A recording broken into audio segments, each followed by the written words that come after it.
Welcome to the Idea to Value podcast, where in every episode we highlight the latest insights into creativity and innovation from experts around the world. I'm your host, Nick Skillicorn.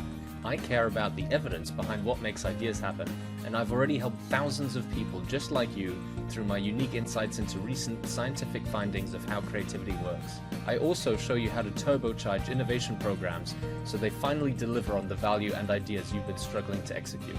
Get your free training on how creativity can be improved by registering now at www.ideatovalue.com. Now let's get on with today's episode. Hello everyone, and welcome to another very special episode of the Idea to Value podcast. I'm thrilled to have a superstar of the innovation game with us today. It's prolific entrepreneur, author, and number 4 on the Thinkers 50 Best Management Thinkers of this year, Alex Osterwalder. You may have heard of him from such greatest hits as the Business Model Canvas, and today we're going to be talking about some of his other most recent work when it comes to building innovation inside companies. Alex, it's really a thrill to have you here. My pleasure. Thanks for having me. Now, anyone who's involved in innovation has probably come across your name before, but for people who aren't as familiar with you and your work around innovation, how did you get into it? What was your journey? It was very simple. I did a PhD, a doctoral dissertation on the topic of business models. And that was 20 years ago. And I worked with Yves Pigneur, who was my PhD supervisor, and we created a tool that allowed you to sketch out business models. It was called back then the business model ontology. So ontology is a complicated word that you need to use to get a doctoral title. But then later on in 2008, we started writing a business model generation to make the business model canvas the tool that we invented to make it popular around the world. So that's how it all started.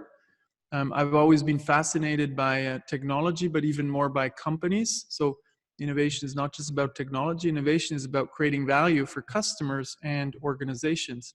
So working on business models was for me a way to better understand institutions and value creation. So that's how I got involved. And then from there, we just tried to solve one challenge after the other, and with Yves, and then a larger group, Alan Smith, a lot of different people over the time, to figure out how can we help companies better innovate. So it's always been a passion of mine to help organizations get better at what they do.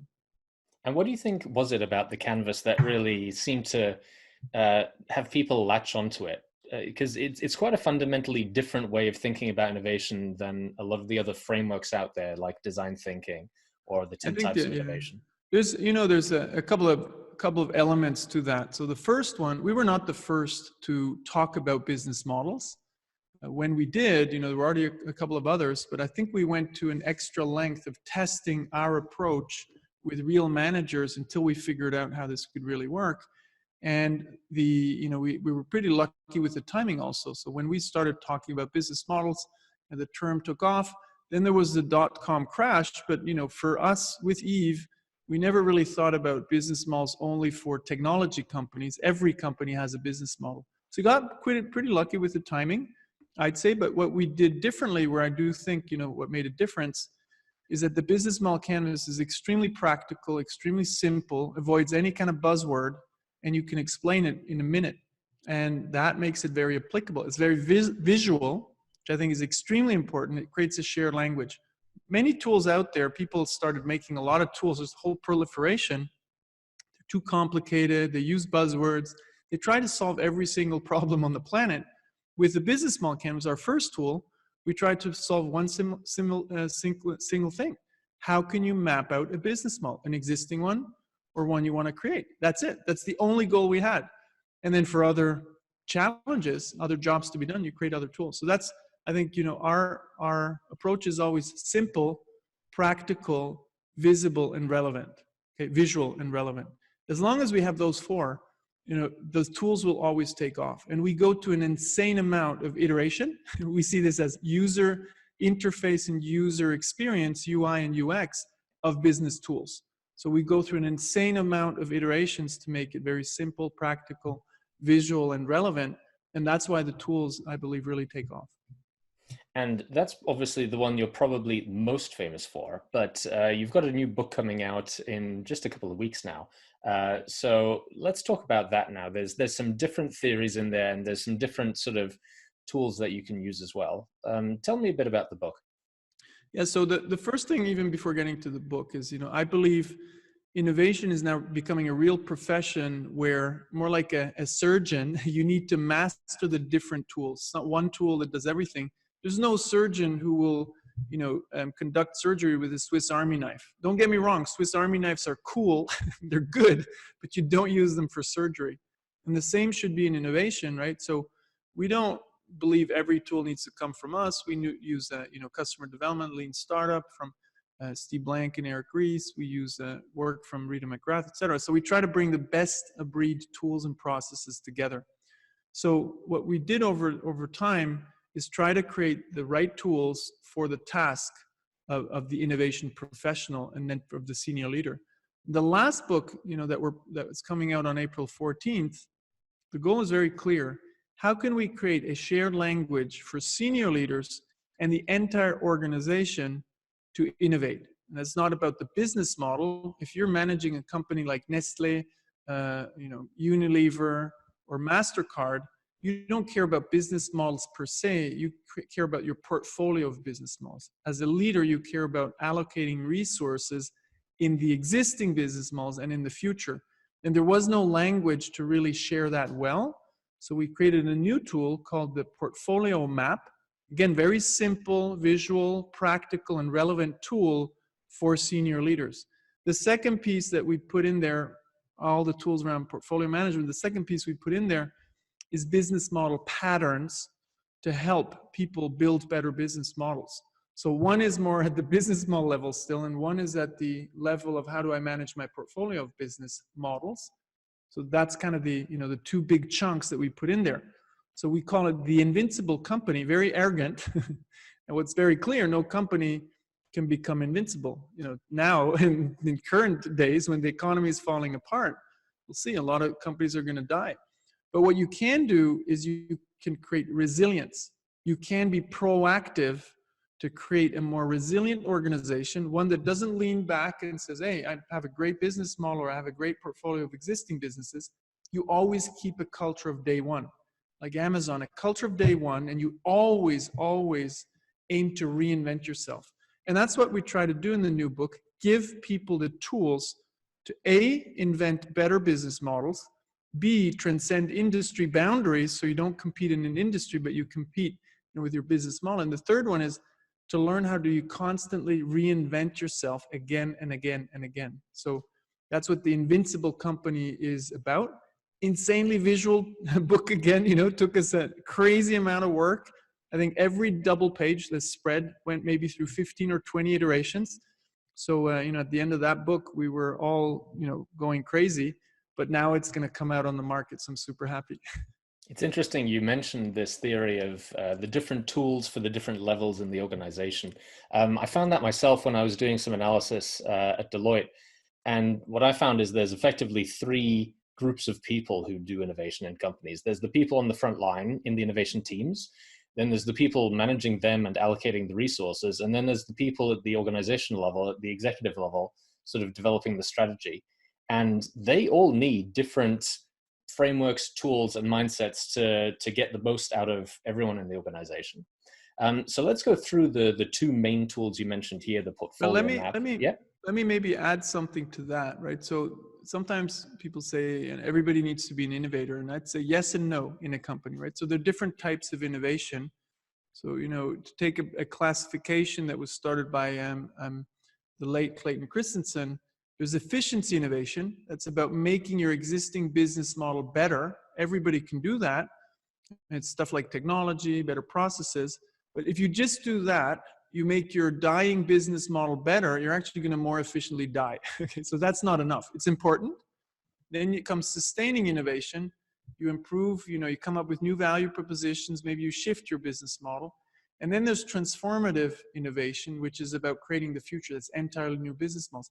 Those are three different types of innovation that require different attitudes. Everybody can do efficiency innovation. Not everybody needs to do transformative business model innovation. And in order for these three to even happen in a company, you actually need another layer, which I'd call management innovation. You need to manage your company in a different way. And if you don't understand the difference between these four things, efficiency sustaining transformative innovation and the management innovation, you're not going to be able to put it in place. So those are the things you need to work on to really have a very systematic approach in order for this to take off in a company. So when people, when CEOs say everybody needs to be an innovator, then I already know they don't really get it because yes and no, right? So we need to be a little bit more precise on which types of innovation, because they all require different skills and they all happen in different places in the organization. And of course, the types of innovation you mentioned there, from sustaining and incremental, transformative, disruptive, people use different terms. They require different mindsets, but also different management processes and different people in the organization. You can't just have a team in an incubator doing design thinking and then assuming that once they finish their work, the core business is going to be improved. Correct. So you need to build this ambidextrous organization. If you don't, you get what Steve Blank, my good friend Steve Blank, the inventor of the whole lean startup movement, what he calls innovation theater.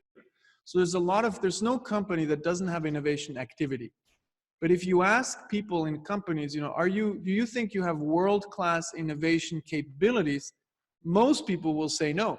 The statistics at one point, were 6% of the people believe they have great innovation capabilities. That was a couple of years back. It's getting slightly better. But most people, most companies still have innovation theater, a lot of activity. They have incubators, etc., but they don't have systematic breakthrough ideas. Very few companies are like Amazon, or my favorite example, Ping An in China. They're really able to churn out new growth engines in a very short amount of time. So Ping An transformed from a banking and insurance conglomerate to a technology company in a little bit more than 7 years. That's insane, right? Very few companies can do that. Only those, as you say, that are able to create this ambidextrous organization, world-class at execution, world-class at exploration at the same time. We call this exploit, explore. Those are very different. Very few companies can do that, and very few companies do that in harmony. That's the great part, that if you're able to do that, you get very close to invincibility. And how does this relate to a portfolio concept? I know there's a lot of people who are bored to death about hearing about portfolio, but there's a lot of people who probably have never actually thought about an innovation portfolio before. So how does an innovation portfolio work, and how does it relate to building this invincible company? So first, I distinguish between two worlds in a company. It's the exploit world. You manage your existing businesses. For us, that's one portfolio. You manage the businesses that you have, and you have to be world-class at that. That's efficiency innovation, that's sustaining innovation. Sometimes people use the horizon model, right? That's H1, horizon 1, horizon 2. You need to be world-class at that. That's one portfolio. But that's not enough, because the world is changing rapidly. You have disruption, black swans, sometimes like now. So you also need an explore portfolio where you explore the invention of the future. It doesn't mean you need to build everything yourself, but you need to explore. Because if you don't explore and learn, you're going to make silly acquisitions. If you explore and learn, you know which ones can you grow yourself, which ones do you need to kill, and which ones can you acquire. So you need two portfolios, actually, an exploit portfolio and an explore portfolio. And they function in a very different way, but they have similar characteristics. In exploit, I manage profitability, and I manage death and disruption risk. So as soon as a business is at risk of disruption, I need to reinvent it, right? So profitability, death, and disruption risk. That's the world of execution. Now we have the world of the ideas, the explore portfolio. What you never should do is take a great idea and say, this is a great idea, it looks wonderful in spreadsheets, let's write a business plan and implement it. This is terrible, right? The business plan is the enemy of innovation. The business plan is the enemy of innovation because it makes an idea look great on paper. We believe we can put money in it, and all we need to do is execute. So there we have expected profitability. Oh, that idea could make 500 million, 1 billion, 10 billion. Great, that's on paper. Now let's prove it. So what you need to look at the second dimension, which is innovation risk. You need to test and adapt your ideas constantly in order to find those that can win. And here's the big secret of the lean startup. you can't pivot yourself to success. Some ideas need to be killed. And if you actually look at the ratio, to create one outlier, you need to invest in at least 250 projects. I'm not talking ideas, 250 investments at least in order to get to one outlier. Now, you don't run 250 projects over a long period of time. After 3 months, you kill 70% of them. And then you take the 30% you have and you give them another 6 months. And then again, you kill 70% and you take the 30%. And few of those will make it to the exploit portfolio. So the logic is very different. Here we have a small number of business models that we execute and grow. Here on the explore side, we have a large number of projects that we constantly weed out the bad ones, the teams that are not entrepreneurial, and the ideas that don't succeed.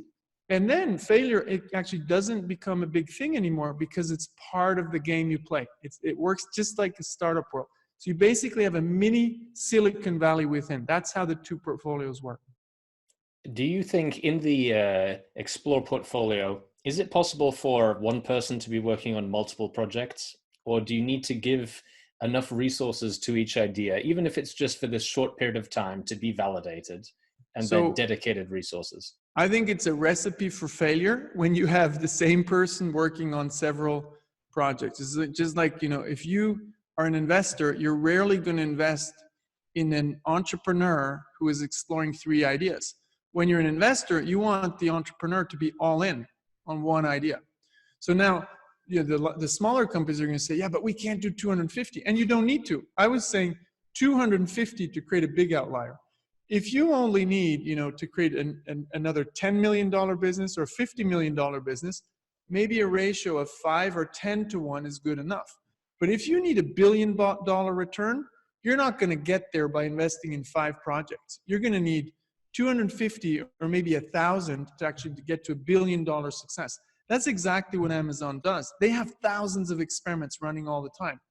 And some of those will become multi-billion-dollar businesses like Amazon Web Services. So you need to have small teams, tiny teams, maybe one person, not even 100%, but one person working on one idea. And then you kill those projects very quickly. And it can be that the same person who had one idea and their project was killed, maybe a year later or 2 years later, they get a chance again. It doesn't mean because you failed, you're never going to get a chance again. It's actually the contrary. If you've done it 5 times, you get better at it. Think of the analogy I made with a surgeon.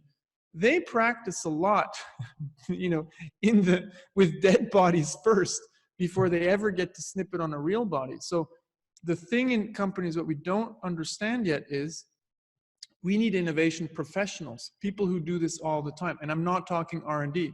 R&D is not innovation. R&D is technology and products. Innovation is creating value for customers and value for the organization.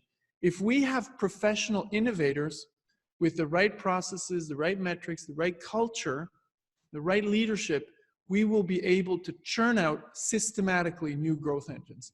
It's just that very few companies have been bold enough to put that in place. So in most companies, we take people from execution, they're allowed to explore one idea, they fail, they go back to execution, and then we take a new group. So you're condemned to work constantly with amateurs. Not amateurs because they're stupid, but because their world is execution. This is a different profession. Innovation and entrepreneurship is an entirely different profession. Being great at management does not qualify you at being great at innovation. They're 2 different worlds. And being great at innovation and entrepreneurship rarely qualifies you for being a good manager, right?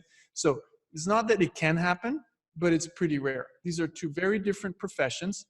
It's just like, you can't be great at golf and at basketball, right? Some people like Michael Jordan, they tried, didn't work out. Same with management and with entrepreneurship. So do you, in your book and in your experience, do you think that different people in the organization with different decision-making requirements should be trained in different skills? Or is there a sort of baseline training in innovation frameworks that even the most senior executive level people should be undergoing? So, I think most basic thing is that people understand business models deeply, right? And it sounds like a no-brainer, but it's not. Very few people understand business model patterns really well. People understand industries, they understand products, they understand services, but they don't always understand business models. Again, back to the analogy, for me, that's physiology and anatomy in medicine. So you have the basic training that's the same. And then if you become a surgeon or generalist or a heart surgeon, a knee surgeon, you'll get different trainings with different tools and different procedures because you need to go deep on different topics. So even in innovation, maybe a different analogy is when the web started out, everybody could start to learn how to code HTML in the early days. Well, guess what? Now the web is a bit more sophisticated, and there's at least 10 to 20 different professions around, building a great, e-commerce or just internet presence. So things get more sophisticated over time. So in the early days, innovation might have been one profession. Slowly, it's starting to become a more diversified profession. Early stage exploration, scaling, etc. Every stage requires different skills. So I think what we're starting to see now is what those different professions and skills are in different positions in the organization. There's also another aspect, job descriptions. So there is a couple of new job descriptions popping up now. One is the chief entrepreneur. Chief entrepreneur is the person, he or she invents the future of the company. He or she is responsible for the explore portfolio and should be at the same level as the CEO. Not below, not report to the CEO, because CEO is execution. That's the exploit portfolio. They should be at the same level and report to the chairman of the board. That's a new job. The chief entrepreneur should have a couple of people who report to him and to her. Could be the chief venture capitalist, and that's not for corporate venture capital outside, it's for investing in your internal teams. Is a chief risk officer who understands, lean startup and experimentation, pretty risky. We need to manage that risk, right? And then we have, one profession is my favorite, the chief internal ambassador who builds peace between the exploration and exploitation, who creates harmony between those who explore and those who execute, because often this is a war and it shouldn't be, right? Sometimes innovators like to call themselves pirates or rebels. That's stupid because historically we killed pirates or rebels. And then, my colleague Tendai Vicky says, yeah, but Alex, there's a certain type of pirate. It's the pirate in the Navy who has a legitimacy, who, fights for the crown. But what I do think it means is we need to create specific job profiles, and we need to create an organizational system where exploitation and exploration live in harmony. Alex, it's been wonderful speaking with you. I just have one final question because we're coming up on time. For companies that are interested in developing more of a portfolio view but don't have one yet, what are the main hurdles that you've seen them go through, and how can they prevent them? So I would say the number one hurdle is management commitment. So the leadership, small companies, large companies, they need to be 100% committed, put all their time into it, and then, get help to actually do this. This is a different profession. Don't do it on your own because you're going to make all the mistakes that everybody already made. This is now something we know how to do it. There is a community out there who figured it out. This is not rocket science. So don't try to make the same mistakes that everybody already made. Benefit from the mistakes that others made. You don't need to do them again. So commitment number one, investment number two, and get the right help on board to actually do it. And about that help, we're up to the end of the interview now. If people want your help or they want to find out more about how they can help themselves through your book, what's the best place they can find out more? Just go to our website, Stratgyzer.com. You get 1/3 of the book for free. We put a lot of free content out there, and you can find more if you want to watch our videos or bring our team on board. We do technology-enabled services, so we try to, I'd say, do 10 times better than McKinsey, but 10 times cheaper, because we don't throw people at a problem. We throw processes, tools, and technology with the right coaches at a problem. So come in and explore. There's a lot of free stuff out there that allows you to discover. Thank you so much. I'll make sure to get that link in the description below. Alex, it's been wonderful speaking with you. It's been a real pleasure, and I look forward to speaking again with you soon. Thanks for having me. It was a great pleasure. Thank you so much for listening. If you liked it, please like, share, and subscribe, and leave me a comment about what you thought and what you'd like to see more about. If you want to take your creativity and innovation capabilities to the next level, then invest in yourself with the premium training only available at ideatovalue.com. These exclusive training modules have all been put together by me, Nick Skillicorn, and have been used by thousands of artists, innovation leaders, and CEOs to become better at understanding the source of their creativity and executing on their innovation ambitions. And there is no risk to you, as they're backed by our money-back guarantee. Now, don't forget to go out there and make your ideas a reality. See you again soon.